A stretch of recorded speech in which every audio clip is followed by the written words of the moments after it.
ஹல்லேலூயா. கர்த்தருடைய பரிசுத்த நாமத்திற்கு மகிமை உண்டாவதாக.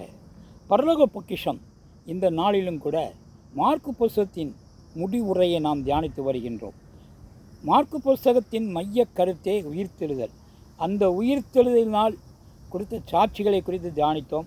அடுத்து உயிர்த்தெழுதலினால் வரும் பலனை குறித்து நேற்று முன்தினம் பாவத்திலிருந்து விலக முடியும் என்றும் நேற்றைய தினம் கிறிஸ்துவோடு இணைக்கப்பட்டிருக்கிறோம் என்று பார்த்தோம். இன்றைக்கு உயிர்த்தெழுதலினால் நாம் நீதிமானாக்கப்படுகிறோம் என்பது. நீதிமானாக்கப்படுவது என்பது மனுஷனுடைய தன் குற்றங்கள், தன் குறைகள், தன் அக்கிரமங்கள், தன்னுடைய மீறுதல்கள் இவைகளிலிருந்து கர்த்தருடைய உயிர்த்தெழுதலினால் நாம் அவரை விசுவாசிக்கும் பட்சத்தில் உயிர்த்தெழுதலை ஏற்றுக்கொண்டு அவரை தெய்வமாக ஏற்றுக்கொண்டு தேவகுமாரன் என்ற அறிக்கையிடும் பட்சத்தில் நமக்கு விடுதலை கொடுக்கப்படுகிறது.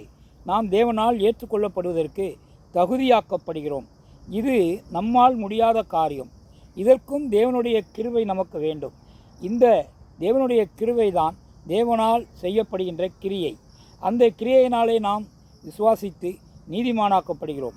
நீதி என்பது நியாயப்பிரமாண கிரியைகளினாலோ சுய கிரியைகளினாலோ வருவது அல்ல.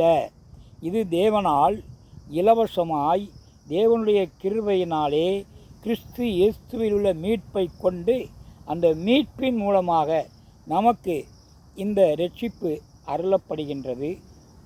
கிறிஸ்து தன்னிடத்தில் விசுவாசமாய் இருப்பவரை தேவன் தமது நீதி விளங்கும்படி நீதிமானாக்குகிறார். நீதிமான் ஆக்கப்படுவதே பாவத்திற்கான பரிகாரம். ஆகவே பாவத்திற்கான பரிகாரம் நாம் தேவகுமாரனை விசுவாசிக்க வேண்டும். தேவகுமாரன் விசுவாசிப்பதற்கு தேவனுடைய கிரியையான ஈவு, அந்த பரம ஈவாகிய ஈவு அது இலவசமாய் நமக்கு கிடைக்கின்றது. அந்த ஈவை பெற்றுக்கொண்டு நாம் தேவனை விசுவாசிக்கும்போது நாம் தேவனுடைய சமூகத்திலே நாம் அவரை நோக்கி பார்க்கிறோம். கிறிஸ்து தன்னிடத்தில் விசுவாசமாய் இருக்கிறவருக்கு தம்முடைய நீதியை விளங்கும்படி நீதிமானாக்குகிறார். ரோமர் புஸ்தகம் 6ஆம் அதிகாரத்திலே 11வது வசனத்திலே உயிர்த்தெழுந்தபின் அருளப்பட்ட பரிசுத்த ஆவியினாலே கழுவப்பட்டு நீதிமான்கள் ஆக்கப்படுகிறார்கள். கர்த்தர் உயிர்த்தெழுந்தபின் அவரால் அருளப்பட்ட நாம் அந்த பரிசுத்த ஆவியினாலே கழுவப்பட்டு நீதிமான் ஆக்கப்படுகிறோம். ரோமர் 4:25 சொல்கிறது, அவர் நம்முடைய பாவங்களுக்காக ஒப்பு கொடுக்கப்பட்டும் நாம் நீதிமான்களாக்கப்படுவதற்கும் எழுப்பப்பட்டிருக்கிறார். அதாவது உயிர்த்தெழுந்திருக்கிறார். ஆகவே உயிர்த்தெழுதல் என்பது நாம் நீதிமானாக்கப்படுவதற்குத்தான் என்பதை இந்த வசனத்தின் மூலம் அறிகிறோம். இதன் மூலமாக வரும் பலன் நாம் தேவனுடைய சமாதானத்தை பெறுகிறோம். தேவனுடைய கிருபையை பெறும் சாக்கியத்தை விசுவாசத்தினால் பெற்றுக்கொள்கிறோம். கிருபையினால் ஸ்திரமாய் நிலை நிற்கிறோம்.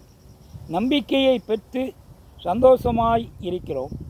உபத்திரப்படுகைகளில் மேன்மை பாராட்ட முடிகிறது நம்மாலே. தேவ அன்பு நம் இருதயத்திலே ஊற்றப்படுகிறது. பரிசுத்த ஆவி நமக்கு அருளப்படுகிறது. ரட்சிக்கப்பட்டு தேவ கோபத்தினால் நாம் விடுதலையாக்கப்படுகிறோம். உயிர்த்தெழுதலினால் அதிக நிச்சயமாகிறது. இவைகளெல்லாம் ரோமர் புஸ்தகம் 5ஆம் அதிகாரத்திலே நாம் சமாதானத்தை பெறுகிறோம் என்பதை 1வது வசனம் சொல்கிறது. இவ்விதமாய் நாம் விசுவாசத்தினாலே நீதிமான்களாக்கப்பட்டிருக்கிறபடியால் நம்முடைய கர்த்தராகிய இயேசு கிறிஸ்து மூலமாய் தேவனிடத்தில் சமாதானத்தை பெற்றிருக்கிறோம். அவருடைய கிருபை பெறும் சாக்கியத்தை விசுவாசத்தினால் பெறுகிறோம் என்பதை 2ஆம் வசனம் சொல்கிறது. அவர் மூலமாய் நாம் இந்த கிருபையில் பிரவேசிக்கும் சாக்கியத்தை விசுவாசத்தினால் பெற்று நிலை கொண்டிருந்து தேவ மகிமையை அடைவோம் என்கிற நம்பிக்கையினாலே நாம் மேன்மை பாராட்டுகிறோம். இந்த வசனத்தின் மூலமாக கிருபையிலே நிலை நிற்பதை குறித்தும் உறுதிப்படுத்தப்படுகிறது. நம்பிக்கையை பெற்று சந்தோஷமாக இருக்கிறோம் என்பதையும் உறுதிப்படுத்துகின்றது.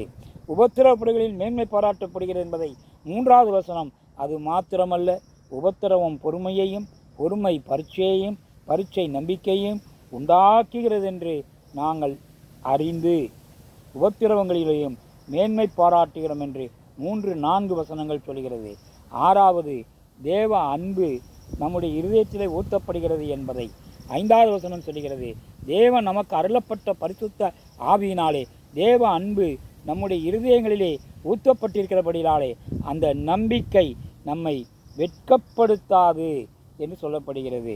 அடுத்து பரிசுத்த ஆவி நமக்கு அருளப்படுகிறதும், ரட்சிக்கப்பட்டு தேவ கோபத்தினால் விடுதலையாக்கப்படுகிறதும், உயிர்த்தெழுதினால் நாம் நீதிமானாக்கப்படுகிறோம் என்பதும் நிச்சயம் என்பதை 9வது வசனம் சொல்லுகிறது. இப்படி நாம் அவருடைய இரத்தத்தினாலே நீதிமான்களாக்கப்பட்டிருக்க, கோபாக்கணைக்கு நீங்களாக அவராலே நாம் ரட்சிக்கப்படுவது அதிக நிச்சயமாமே. அல்லேலூயா.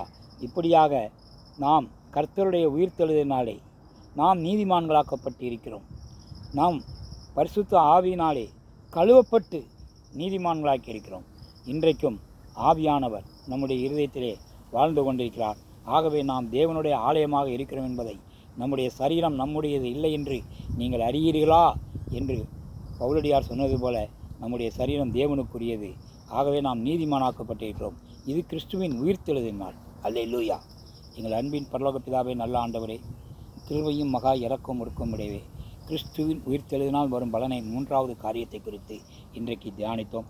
தேவன்தாமே உம்முடைய உயிர்த்தெழுதினால் நாங்கள் நீதிமானாக்கப்படுகிறோம். விசுவாசத்தினாலே நீதிமானாக்கப்படுகிறோம். இந்த நீதிமானாக்கப்பட்டது ஆபிரகாமுக்கு கொடுக்கப்பட்ட வாக்குத்தத்தம். அந்த வாக்குத்தத்தின்படி இன்றைய எங்களுக்கு பரிசுத்த ஆவியினாலே நாங்கள் சுத்திகரிக்கப்பட்டு கழுவப்பட்டு உம்முடைய பிள்ளைகளாக புத்திர சுவீகார சந்ததியாக கர்த்தர் ஆசீர்வதிப்பதற்காக சோத்திரம். இப்படியாக நாங்கள் நீதிமானாக்கப்பட்டதற்காக உங்கள் நன்றி செலுத்துகிறோம். ஆசீர்வதியும் பலப்படுத்தும். துதிகனம் மகிமையெல்லாம் உமக்கே செலுத்துகிறோம். நல்ல பிதாவே, ஆமென். அல்லேலூயா. சோத்திரம்.